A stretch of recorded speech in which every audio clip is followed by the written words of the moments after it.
Bonjour, je suis Sylvain du Bureau national e-twinning. La formation d'aujourd'hui a pour titre Mener un projet échange scolaire e-twinning. Donc c'est un projet avec des échanges scolaires, c'est-à-dire des mobilités d'élèves, et e-twinning qui sont des échanges à distance.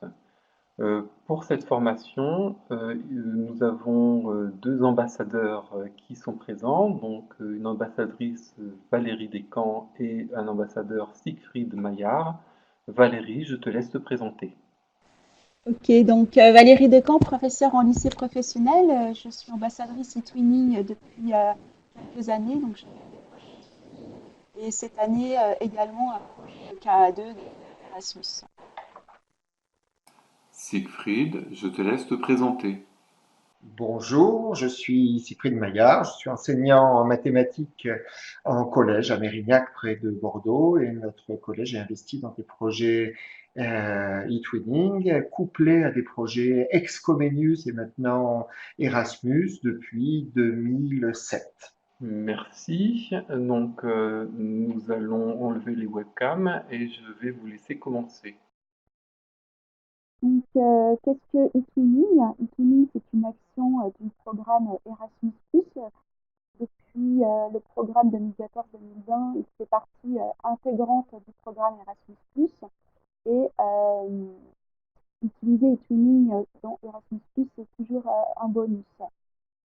Ça permet de mener des projets d'échange à distance, donc, sans mobilité. Sur la plateforme Twinning, vous pouvez trouver un réseau d'enseignants motivés et innovants. C'est un outil pour les partenariats européens, un projet qui a été lancé en 2005. Donc, comme je le disais précédemment, depuis 2014-2020, depuis ce programme-là, c'est un élément clé d'Erasmus+. Et e-twinning est particulièrement intéressant pour les partenariats stratégiques, les KA2, échanges scolaires. Lorsque on écrit une candidature pour Erasmus, les critères majeurs de sélection pour obtenir un financement sont la pertinence, la qualité, l'impact et la diffusion. Et la conduite d'un projet e-twinning en parallèle lui permet, donc par la démarche pédagogique et la gestion de projet, c'est un premier pas pour répondre à ces critères. Plus globalement, eTwinning, c'est une plateforme qui est gérée à Bruxelles, le bureau européen, par le bureau européen, donc à Bruxelles. Et en France, on trouve donc le bureau national à Chasseneuil-du-Poitou et des correspondants académiques, qu'on nomme aussi CORAC, et tout un réseau d'ambassadeurs, ambassadrices dans les académies. Quelques chiffres. Depuis 2005, eTwinning a énormément grandi.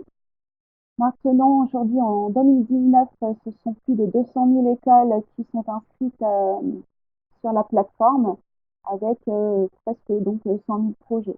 En France, c'est environ 20 000 projets. Un petit mot concernant Erasmus, sachant que la semaine prochaine, il y aura un webinaire spécialisé donc Erasmus.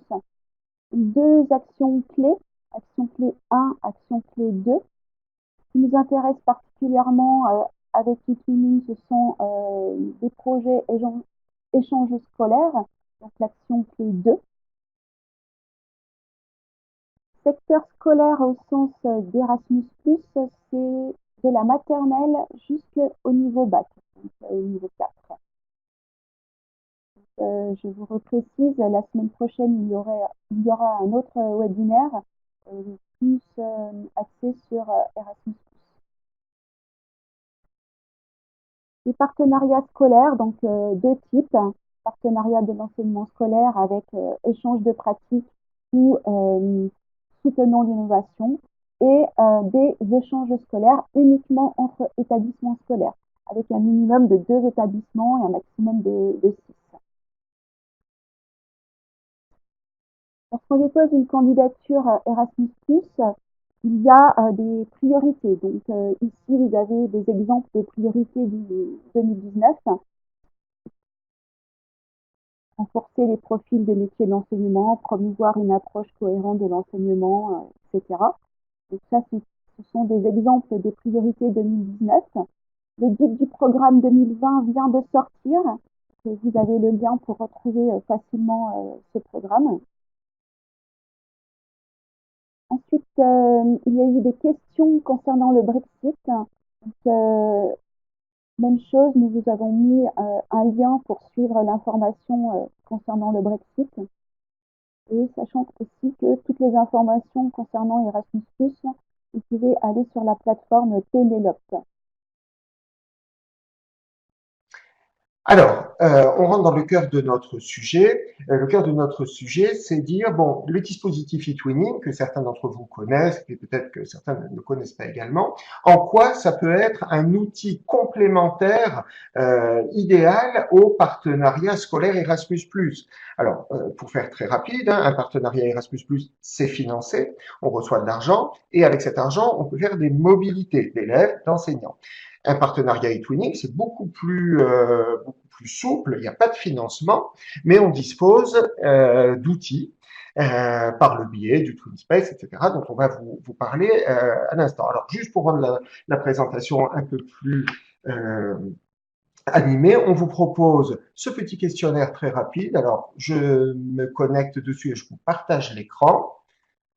Voilà, et vous allez pouvoir marquer à votre avis, en fonction de soit ce que vous savez, soit ce que vous imaginez, quel peut être l'intérêt de l'utilisation d'eTwinning dans. Alors voilà, j'espère que vous voyez tous ce Answer Garden. Là. Donc vous pouvez marquer une réponse dans la barre d'outils et devrait s'afficher normalement les nuages de mots ou voilà, l'ensemble de vos propositions. Donc, un outil complémentaire idéal en quoi? C'est une plateforme d'échange, absolument. On va voir que c'est plus que ça. Un réseau, effectivement, pour trouver, par exemple, des partenaires. Ça, c'est intéressant. On a accès à des forums. On peut partager des documents. On peut, tout ça, c'est exact. Alors là, les mots qui ressortent, c'est communiquer, communication. Très bien, ça c'est intéressant. C'est vrai que c'est un outil très intéressant pour communiquer, mais on va voir que c'est plus que ça. Alors on voit préparer la rencontre, c'est vrai, donc eTwinning comme étant en amont du partenariat Erasmus pour échanger, échange culturel, trouver des partenaires. Tout ça c'est en amont. Échanger des pratiques. Alors dans le cadre d'un projet Erasmus, absolument, les enseignants vont pouvoir, au travers d'eTwinning, échanger leurs pratiques, et puis ils vont pouvoir échanger également en se rencontrant physiquement. Mais eTwinning le permet à distance, partager, échanger. Alors voilà, là, ici apparaît en haut collaborer, coopérer. Je rafraîchis encore l'écran. Alors, construire son projet, échanger des pratiques. Bon, tout ça est vrai, mais on va voir qu'un aspect intéressant et qui est souvent peu utilisé ou sous-utilisé, c'est la coopération entre les élèves. Lorsque les élèves se rencontrent, évidemment, ils coopèrent, mais entre les mobilités, c'est là que l'outil eTwinning va être également intéressant. Bon, la transdisciplinarité, vous voyez, vous avez déjà plein de bonnes représentations de cet outil eTwinning. Alors, on revient, pour pas perdre trop de temps, on revient à la présentation. Voilà, j'arrête le partage et Sylvain va remettre la présentation.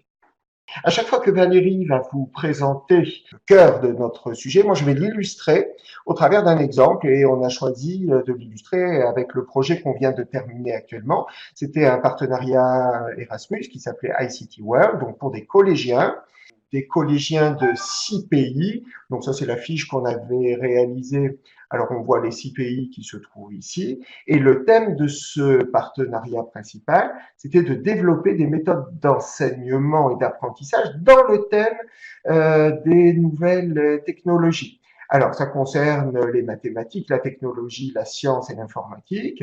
Et puis, on souhaitait développer des compétences comme la collaboration, l'innovation, la créativité, les compétences sociales, la pensée critique, etc. au travers de ce partenariat.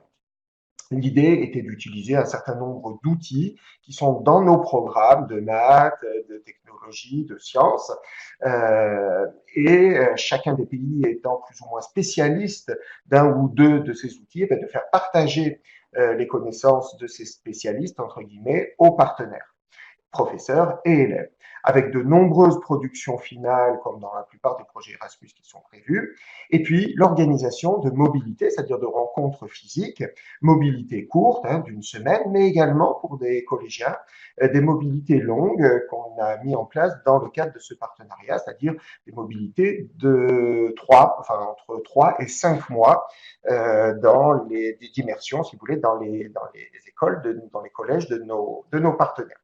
Voilà, donc à chaque fois que Valérie va vous présenter une possibilité de cohabitation et de collaboration entre les deux outils, eh bien, moi, je l'illustrerai. Donc, nous allons vous présenter l'utilisation d'e-twinning pour un projet Erasmus KA2 dans 3 phases, donc avant, pendant et après. Vous avez une infographie sur la gauche, 8 étapes faciles pour créer un projet. Dans un premier temps, eTwinning peut vous aider à trouver des partenaires. Quand on veut monter un projet, on va s'inscrire sur eTwinning. Nous allons parcourir des forums pour entrer en contact avec différentes écoles, une ou plusieurs suivant le projet que vous souhaitez mener. Une fois que vous avez sympathisé, que vous avez trouvé un accord avec les personnes, vous les ajoutez dans vos contacts et ensuite donc, vous pouvez créer un projet eTwinning. Ce projet eTwinning peut servir de préambule à un projet KA2, mais donc dans une démarche d'Erasmus+, c'est bien les forums qui sont intéressants. Vous avez différentes catégories de forums, dont un forum spécialisé Erasmus+. Ça, c'est la phase avant. Ensuite, donc dans l'avant, il y a la rédaction de la candidature Erasmus+. Dans cette candidature, on va vous demander de justifier comment vous utilisez eTwinning dans le projet. C'est-à-dire comment vous allez communiquer, est-ce que vous avez utilisé eTwinning pour trouver des partenaires, etc. Donc tout ça, ce sont des points en plus, c'est une plus-value dans la candidature, puisque donc dorénavant, eTwinning fait partie intégrante d'Erasmus+, et c'est très apprécié que la plateforme de TwinSpace, eTwinning, soit utilisée pour mener les projets Erasmus+. Donc, pendant l'immobilité, une fois que vous avez créé votre projet, il y a un TwinSpace spécial pour votre projet qui est créé. Uniquement les partenaires, les membres du projet ont accès à ce TwinSpace. Vous pourrez créer des pages pour montrer votre projet, pour décrire les activités, etc. Ces pages-là seront soit visibles sur Internet pour tout le monde, soit avec une visibilité restreinte aux membres du projet. C'est vous qui choisissez en fonction du contenu que vous avez sur vos pages. Donc, des pages pour informer sur votre site, un endroit où vous allez pouvoir stocker des documents, des photos, des films, des mobilités, etc. Et aussi des forums pour faire participer, par exemple, les élèves qui ne sont pas en mobilité. Voilà, donc là, je prends le relais pour illustrer. Alors, peut-être pour les personnes qui ne maîtrisent pas très bien cette notion de twin space, juste pour faire clair, moi, je vous dis comment nous, on a monté ce projet. Au travers d'eTwinning, on a trouvé des partenaires qui étaient prêts à s'engager dans un projet. Certains, on les connaissait déjà parce qu'on avait travaillé avec eux précédemment. Et puis d'autres, en faisant des appels d'offres là sur la plateforme eTwinning, ont décidé de s'associer à notre projet. Une fois qu'on a été un groupe de 6 enseignants prêts à démarrer, on a travaillé ensemble à distance pour écrire notre candidature de projet Erasmus sur 3 ans. Le projet Erasmus, finalement, à la fin de l'année, on l'a soumis en février-mars, là, comme je vous disais tout à l'heure. À la fin de l'année, il a été validé. On a reçu la notification du fait qu'il avait été accepté et donc qu'il était financé. Et à partir de là, immédiatement, nous avons ouvert sur eTwinning un nouveau projet auquel on a donné le même nom que notre projet Erasmus, c'est-à-dire ICT World. Et du coup, le fait de créer un nouveau projet sur eTwinning donne, lorsque le projet est validé, par eTwinning, donne automatiquement accès à une plateforme qui ressemble à un site internet, mais beaucoup plus complet, et qui s'appelle le TwinSpace. Et c'est une plateforme uniquement dédiée au projet, qui est complètement sécurisée, sur laquelle on peut, comme vous le disiez Valérie tout à l'heure, par exemple, faire de la vidéoconférence. Alors bien sûr, inviter tous les partenaires du projet, professeurs et élèves, leur donner le statut qu'on souhaite, et ensuite faire plein de choses, utiliser les forums, comme on va le voir. Alors, il y a des pages comme il y aurait des pages dans un site web, et il y a tout un tas d'outils, donc des forums, on peut y mettre des Padlet, enfin, tout un tas d'outils du web 2.0, euh, et, euh, et utiliser des outils de communication, mais aussi de coopération. Alors là, Valérie, vous parlez de l'utilisation du twinning pendant les mobilités, c'est-à-dire pendant que les acteurs du partenariat Erasmus se rencontrent. Nous, vous le voyez à gauche, là, on a fait une semaine de rencontres dans chacun des pays partenaires. Donc, il y a eu une semaine en France, notamment, une semaine, bon. Et là, j'ai pris une capture d'écran de la semaine en Lettonie, à Riga, où la collègue lettonne, sur une page dédiée, a détaillé tout ce que l'on faisait, tout ce que l'on a fait pendant cette semaine de rencontres. Alors, il y a eu des activités culturelles, on est allé au théâtre de Riga, il y a eu des activités tout à fait liées au projet, c'est-à-dire des visites d'entreprises technologiques. Donc, sur cette page-là, on va trouver des interviews de professionnels, on va trouver aussi les activités qu'ont fait les élèves lorsqu'ils étaient en coopération, on les a fait travailler par groupes plurinationaux, hein, les élèves de chaque pays travaillant ensemble. Hein, voilà, enfin, je suis clair. Et donc voilà, on a utilisé simplement une page, comme une page web, qui permettait à la fois aux élèves qui n'étaient pas partis de suivre ce qu'on faisait, et puis ensuite de laisser une trace de ce projet. Voilà, tu peux reprendre la main, Valérie. Peut-être qu'on peut-être qu'on peut répondre tout de suite à la question qui est dans le chat, donc je vais la poser. J'ai une question, donc j'ai trouvé un lycée, mais pas sur eTwinning. Ce lycée situé en Irlande s'est inscrit sur mon projet, mais on communique soit par courrier, lettre, soit par email. Devons-nous utiliser uniquement le TwinSpace pour avoir des points? Est-il possible de se faire financer un voyage pour visiter le lycée si on n'a pas utilisé le TwinSpace? Alors, je peux répondre à cette question. Donc, première partie de la question, devons-nous utiliser uniquement le TwinSpace pour avoir des points? Non, vous pouvez communiquer de la manière dont vous souhaitez avec vos partenaires. Par contre, lorsque vous allez vous décider à candidater pour un partenariat Erasmus, dans le formulaire de candidature, il y a un certain nombre de questions.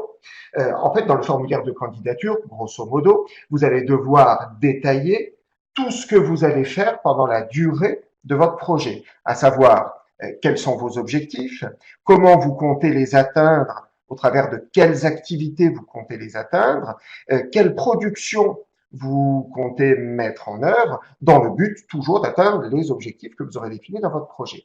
Et il y a une partie, il y a une rubrique dans laquelle on va vous demander est-ce que vous comptez utiliser eTwinning dans votre projet.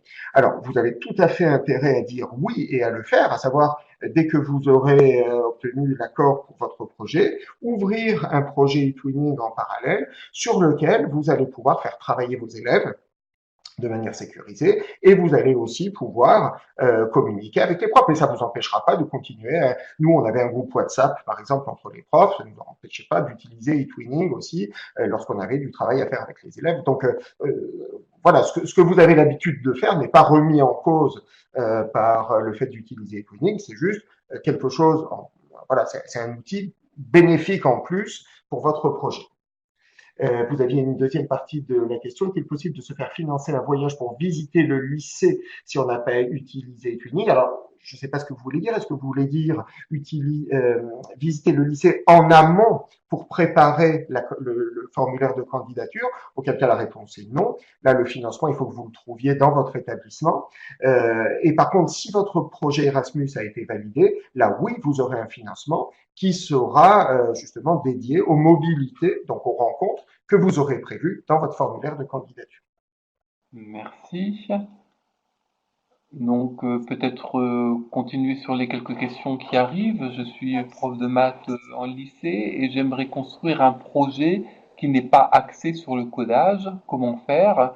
Je vois que le projet à l'écran concerne les maths et le codage justement. Oui, alors un projet Erasmus peut être basé sur n'importe quel sujet.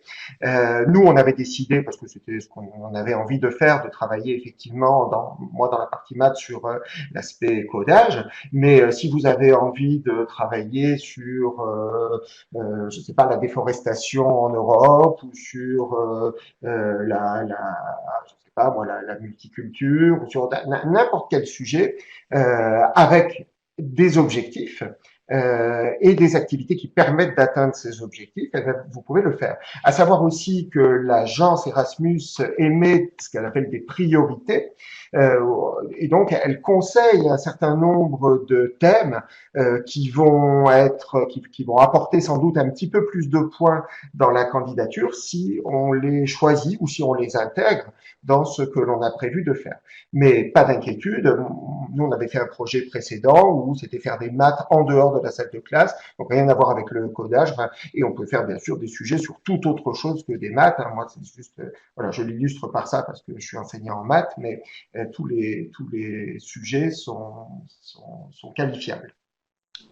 Oui, c'est ça. Tous les sujets sont permis avec effectivement des priorités de l'agence.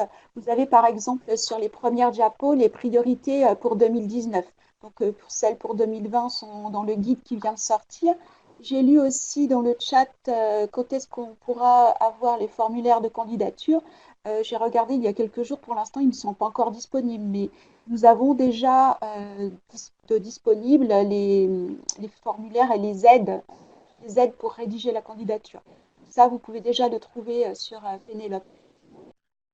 Voilà, je vois une autre question qui dit qu'une personne a trouvé des partenaires et que ça lui paraît court pour mars.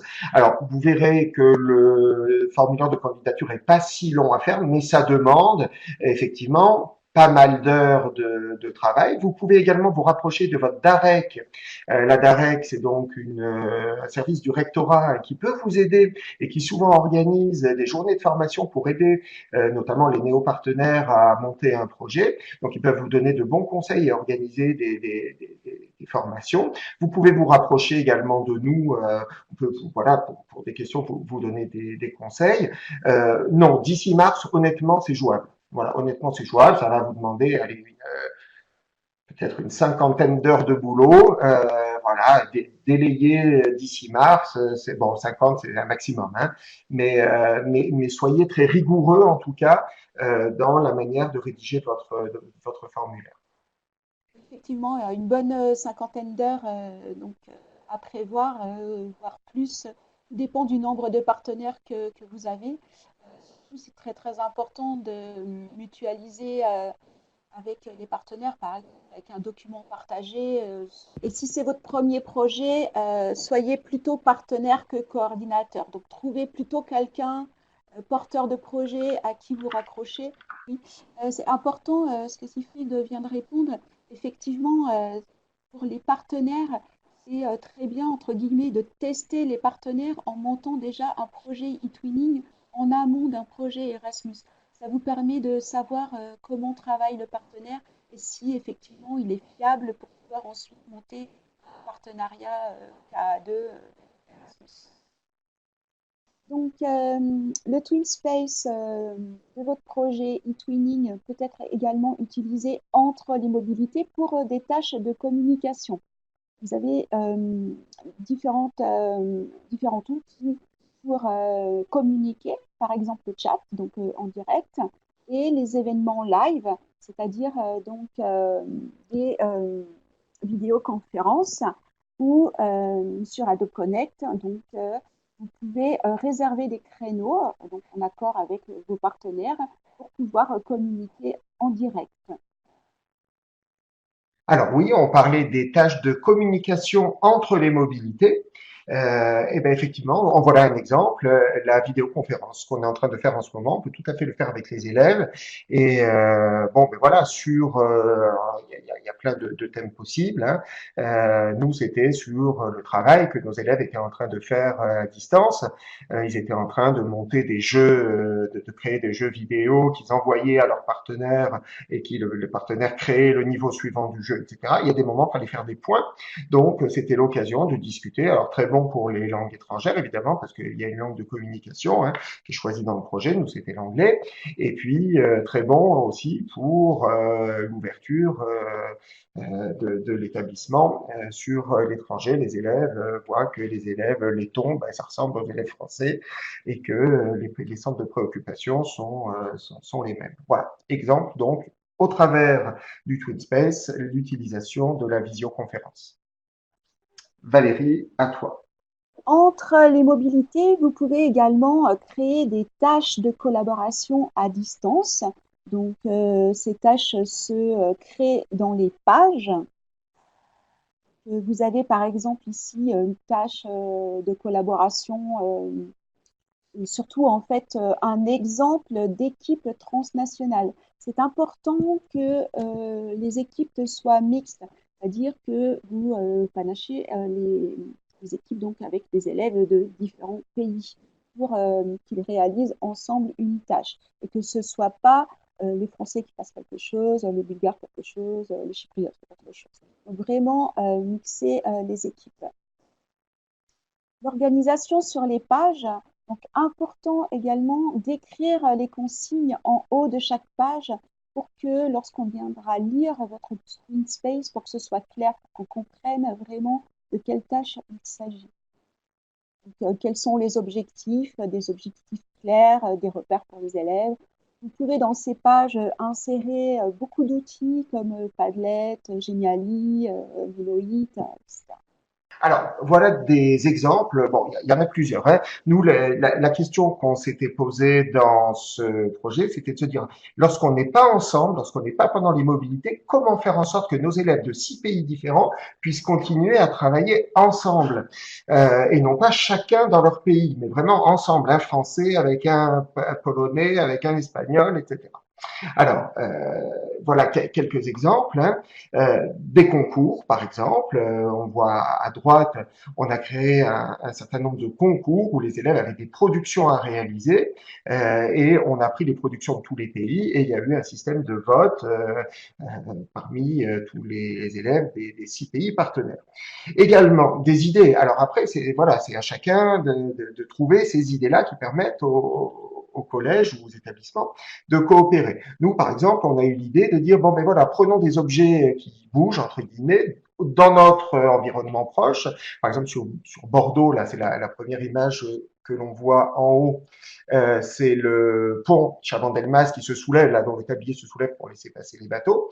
Et envoyons à un partenaire cette vidéo ou cette image et demandons-leur de modéliser ça avec l'outil de géométrie qui faisait partie de notre projet là, et qui s'appelle GeoGebra. Et donc on voit là que les élèves espagnols ont modélisé ce pont et là on ne le voit pas parce que c'est une image figée, mais le tablier monte et descend.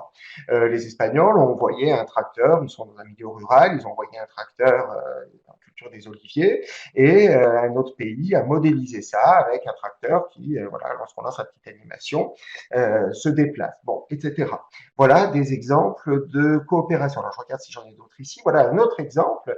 Là, ça a été vraiment super avec l'outil Scratch. Alors pour ceux qui ne connaissent pas, c'est un outil de codage qui est maintenant dans les programmes de maths, en tout cas au collège et même en cycle 3.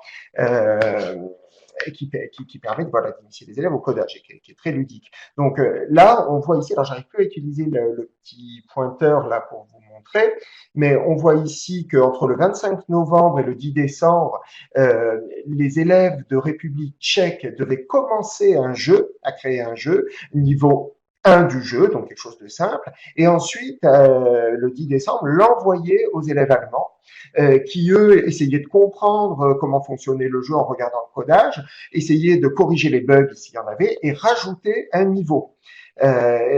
Jusqu'au 30 décembre. Le 30 décembre, ils envoyaient à la Finlande, qui, pareil, monter le jeu de niveau. Et on s'est retrouvé comme ça à la fin, au 5 mars, avec 6 jeux qui étaient vraiment de très bonne qualité, avec des niveaux différents et qui ont été finalement des jeux collaboratifs puisque chacun des pays a mis la main à la pâte pour le concevoir.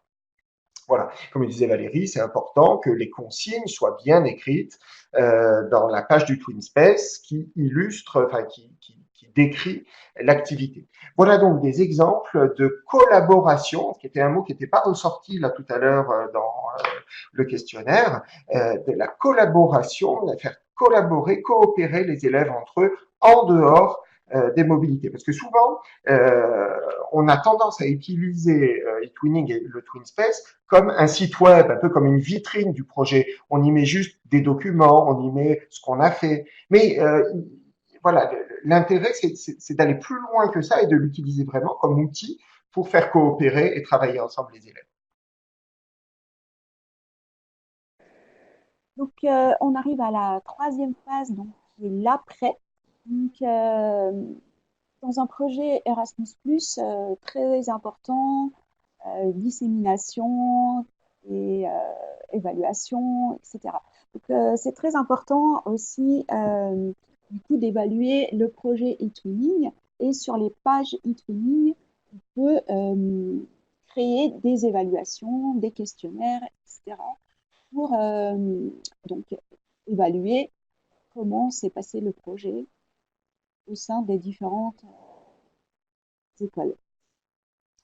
Diffuser, je vous ai dit tout à l'heure que les pages du TwinSpace peuvent être soit en mode public, soit en mode privé, donc uniquement pour les membres du TwinSpace. Donc, choisir des pages pertinentes en mode public pour une compréhension du projet et pour une diffusion sur Internet. Vous pouvez également donc mettre le lien du TwinSpace sur le site de l'établissement afin que toutes les personnes qui visitent votre site puissent voir votre projet et organiser des actions de communication locale avec la presse ou donc avec la mairie, etc., communauté de communes. Donc, important l'évaluation et la diffusion, donc qui vous permettra aussi de nourrir le rapport final de votre projet Erasmus+. Suivante pour l'illustration donc de l'enquête faite par Siegfried. Oui, parce que tu as raison de dire que même lorsque on candidate pour un partenariat Erasmus, eh bien, on nous demande dans le formulaire de candidature de décrire assez soigneusement comment on va évaluer notre projet tout au long du projet. Donc nous, on avait décidé en début de projet, de faire un plan d'évaluation en disant quelle était la cible de notre évaluation. Alors en gros, toujours un peu pareil, c'est les élèves de l'établissement, les professeurs, les parents et les chefs d'établissement. Donc voilà, ça c'était nos 4 cibles. Et pour chacune des cibles, on avait décidé quels étaient les moments où on allait faire l'évaluation et sur quel sujet. Et donc, on se retrouve avec finalement pas mal d'évaluations formelles, enfin avec ce qu'on avait décidé nous, à réaliser tout au long du projet, de manière à suivre la qualité du projet.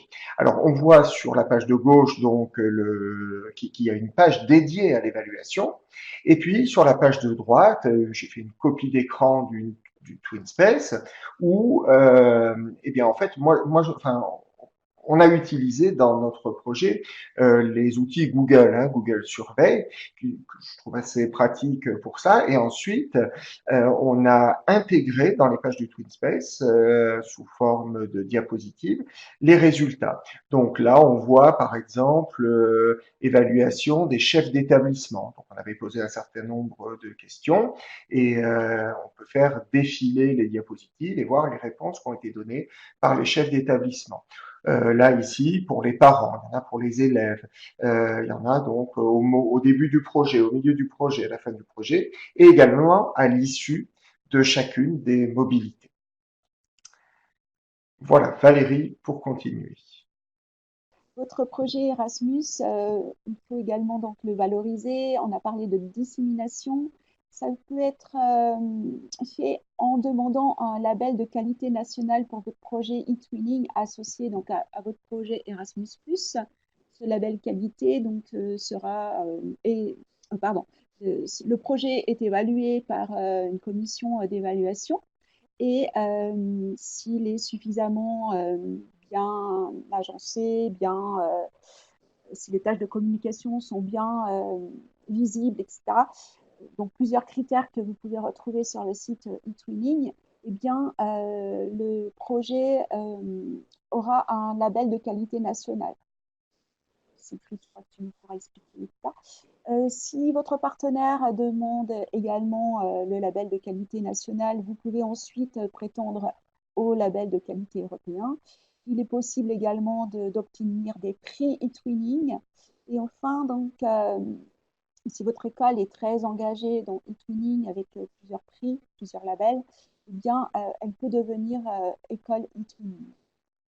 E-twinning est une réelle valeur ajoutée à un projet Erasmus du point de vue de la valorisation.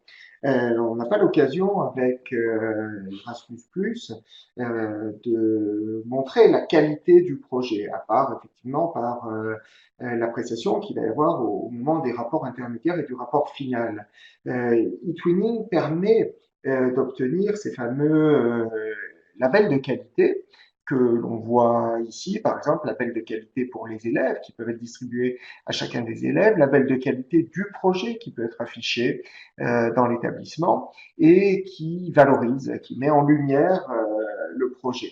On a eu la chance d'avoir ce type de label parce que le projet a été jugé suffisamment de qualité. Et du coup, on a postulé au concours national, européen, et également eu la chance d'y être primé. Donc, c'est des moments où finalement, le projet, mais plus généralement tout l'établissement, est mis en lumière et la reconnaissance qu'on n'a pas souvent dans nos métiers, hein, la reconnaissance du travail effectué est faite.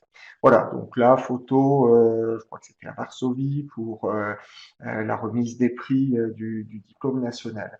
On parlait tout à l'heure de la dissémination aussi de son projet. C'est aussi quelque chose qui est demandé au moment de la candidature, demander comment on va diffuser, disséminer son projet.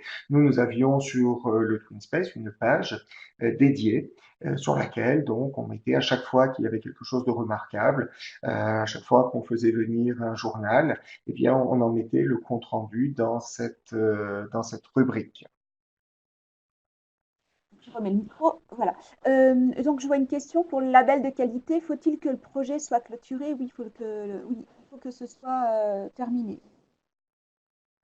Alors, ensuite, nous vous avons mis des idées, des liens vers des tutos en ligne. Donc, par exemple, si vous avez des difficultés, si vous ne savez pas trop comment inscrire les participants, vous pouvez trouver un tuto sur YouTube. eTwinning a également une chaîne YouTube sur laquelle vous allez trouver une multitude de tutos pour vous aider. Vous avez le moindre problème, vous allez sur la chaîne et vous pouvez trouver une explication grâce à un tuto. Lorsqu'on démarre un projet eTwinning, c'est bien de commencer par des activités brise-glace. Donc, vous remplissez votre profil, vous choisissez une photo, un avatar, etc. Et après, donc, de créer une petite activité collaborative simple pour se connaître. peut être voilà, des questions, une photo, on pose des questions, enfin, pas mal de choses. Encourager la communication au départ avec les brise-glace par les forums. Ensuite, un lien sur comment créer les pages. Tout à l'heure, nous avons parlé des pages. Donc, qu'est-ce que c'est ces pages? Vous voyez sur la droite, vous avez toute une liste de titres. Et en fait, ce sont les titres des pages avec une organisation qu'il faut ordonner, que le projet soit bien compréhensible. Pour la création des pages, vous avez également un lien.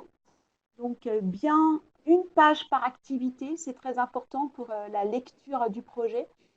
Découper en activités selon le planning que vous avez établi pour votre projet. Et donc, bien faire dérouler les pages de la prise contact à l'évaluation. Toutes ces étapes-là doivent être clairement identifiées sur le titre des pages. Après, vous pouvez créer des sous-pages pour pouvoir donc proposer et montrer les activités que vous avez menées en collaboration, qu'elles soient à distance ou sur place.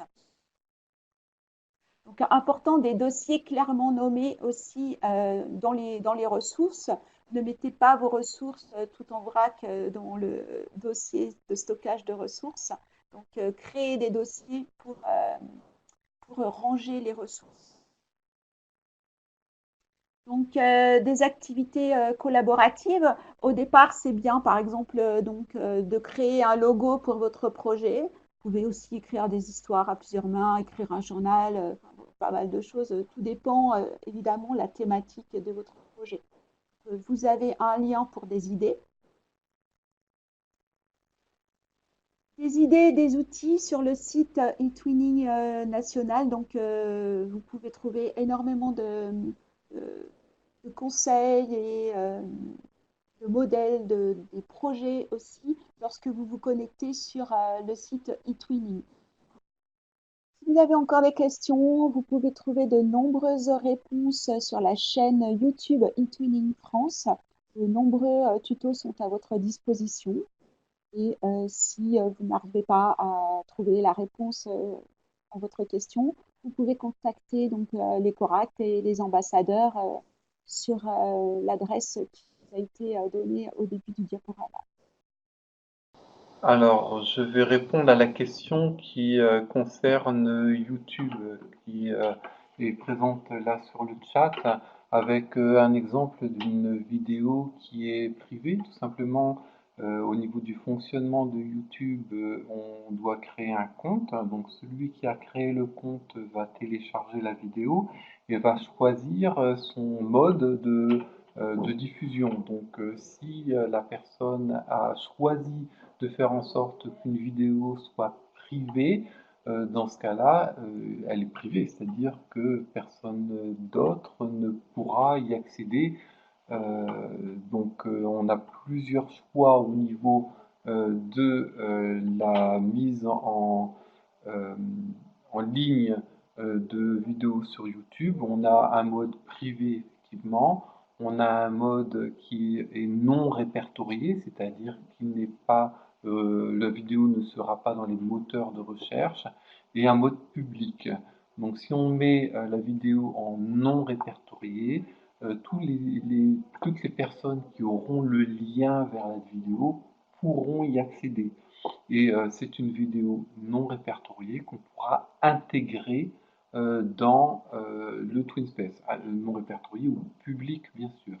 Certains préfèrent utiliser Vimeo parce qu'il permet d'avoir des mots de passe et de donner ensuite le mot de passe en fait au partenaire ou à l'intérieur d'une page sécurisée dans eTwinning, d'ajouter le mot de passe pour que ceux qui ont accès à cette page privée puissent voir cette vidéo en toute sécurité, on va dire. Alors, est-ce qu'il y a d'autres questions? Donc le PowerPoint va être disponible au format PDF, tout à fait. Donc la semaine prochaine, quand on aura monté une vidéo à partir de cette formation, on enverra également le diaporama sous forme PDF. Alors, comment devenir ambassadrice? Donc, pour être ambassadeur, il faut dans un premier temps contacter son correspondant académique. Donc, sur le site eTwinning France, vous avez les contacts qui peuvent être trouvés. Vous avez en fait une euh, carte avec les différentes académies. Vous allez pouvoir trouver les contacts.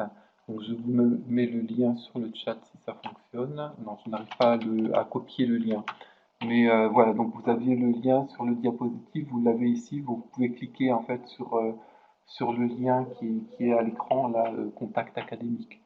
Et vous allez avoir effectivement le correspondant académique. Donc il y a des conditions pour devenir ambassadeur, c'est d'avoir fait des projets récents et d'avoir demandé récemment aussi des labels de qualité, au moins un label de qualité. Ensuite, il faut voir avec le correspondant académique. Alors, il y avait une question tout à l'heure sur l'hébergement pendant les mobilités. Si j'ai bien lu la question, c'était est-ce que les élèves sont hébergés chez les familles? Comment ça se passe pour l'hébergement? Donc là, je vais laisser Siegfried ou Valérie répondre. Alors, je peux dire en tout cas dans notre cas comment ça s'est passé. Les élèves étaient hébergés chez des correspondants pour limiter les frais et les enseignants étaient hébergés à l'hôtel. Voilà. Il est arrivé également qu'on décide d'emmener plus d'élèves euh, que ne pouvait en accueillir le pays d'accueil, qui avait limité par exemple à 6 élèves par partenaire le nombre d'élèves et auquel cas on a hébergé les élèves dans un Airbnb avec les enseignants ou dans un hôtel. Voilà, mais cette procédure a été à la marge. Dans tous les cas, il y a une gestion des financements obtenus à faire. Et bon, évidemment, lorsqu'on se déplace en mobilité, il y a déjà les billets d'avion à payer, plus toutes les activités à faire sur place. Donc, l'idéal est quand même de ne pas dépenser pour l'hébergement. Et en plus, c'est intéressant pour les élèves de se retrouver dans des familles du pays d'accueil. Voilà. Alors pour répondre à Iliane, effectivement Erasmus KA1 va permettre, par exemple, après une candidature qui est pas très longue à faire, d'obtenir ou pas d'ailleurs par exemple du job shadowing. Nous on a une collègue polonaise là qui va venir passer une semaine dans notre établissement pour observer. Bon voilà, elle a défini un certain nombre d'objectifs, hein, observer et coopérer avec les enseignants du collège. Donc ça, c'est une possibilité. KA1, ça va être donc en gros de la formation d'enseignants. Hein, et par exemple, en allant dans un établissement que l'on choisit, voilà, qui accepte de vous accueillir. Après, il y a dans KA2, c'est-à-dire les partenariats scolaires, tout à fait la possibilité de monter un partenariat scolaire, mais de n'avoir que des mobilités d'enseignants. Si par exemple l'objectif est de développer, je ne sais pas moi, des compétences chez les enseignants, du coup, il n'y a pas besoin d'avoir des mobilités d'élèves. En fait, les mobilités ne servent qu'à à contribuer à atteindre les objectifs qu'on s'est fixés dans le partenariat. Donc, si les objectifs ne concernent que les enseignants, ben, il est logique à ce moment-là de demander que des mobilités d'enseignants. Alors ça arrive souvent de voir des parents, et y compris même pour l'évaluation finale dans les classes du premier degré, peut-être un petit peu moins dans le second degré. Après, il faudrait demander effectivement aux enseignants qui pratiquent, savoir si ils arrivent à impliquer les parents. Alors oui, mobilité d'enseignants seul dans un cas 2. J'ai par exemple une collègue de maternelle qui a monté un cas à 2 et seulement les enseignants, bon c'était un peu difficile d'envisager d'amener des élèves de maternelle une semaine à l'étranger, on peut le concevoir, et alors je sais plus quel était le thème de leur partenariat, mais en tout cas il est clair que ce sont uniquement les enseignants qui ont participé à des mobilités physiques. Alors les CAP sont également concernés, tout à fait. Et pour répondre à Lucie, les échanges, les projets donc d'échanges scolaires sont envisageables en primaire, en cycle 2. Bon, après, évidemment, il faut peut-être prévoir des durées adaptées, mais c'est tout à fait envisageable. Sur les possibilités des K1 et des K2, dans quelle action ça se place ou comment on peut faire, c'est vraiment quelque chose qui sera davantage explicité la semaine prochaine. Il y a une question concernant le droit à l'image aux enregistrements sonores des élèves. Existe-t-il une aide? Il me semble que oui, sur eTwinning, pour Oui, savoir ce qui était, bon, d'abord quelle est la législation et ce qu'on peut écrire aux familles comme autorisation pour obtenir des accords. Donc effectivement, quand on monte un projet e-twinning, on utilise une autorisation parentale pour le projet. Ce qui est protégé, c'est le son, la voix en fait est protégée. L'image, ça c'est bien connu. Après la production des élèves aussi, c'est les droits d'auteur, mais là on a une exception au niveau euh, de l'enseignement. Donc oui, faire signer une autorisation parentale, c'est nécessaire pour un projet e-tuning. J'ai mis le lien sur le chat pour accéder à la partie un peu sécurité et tuning où on a un exemple d'autorisation parentale et un lien vers EduSchool qui donne d'autres autorisations. Donc là, vous pourrez effectivement vous en inspirer et l'adapter à votre projet.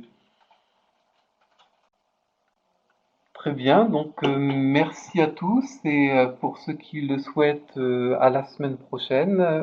Valérie et Siegfried, je vous laisse le mot de la fin. oui, comme je ne sais pas trop si on m'entend ou pas, donc j'étais en train d'écrire merci à tous. Désolée pour ces problèmes de son et je vous souhaite à tous de beaux projets, qu'ils soient eTwinning ou Erasmus. Eh bien, pas mieux. Voilà. Plein de soleil pour vous tous dans vos projets et n'hésitez pas à nous contacter si vous avez des questions, si vous voulez qu'on puisse aborder telle ou telle partie de la présentation plus en détail. Voilà. Au revoir.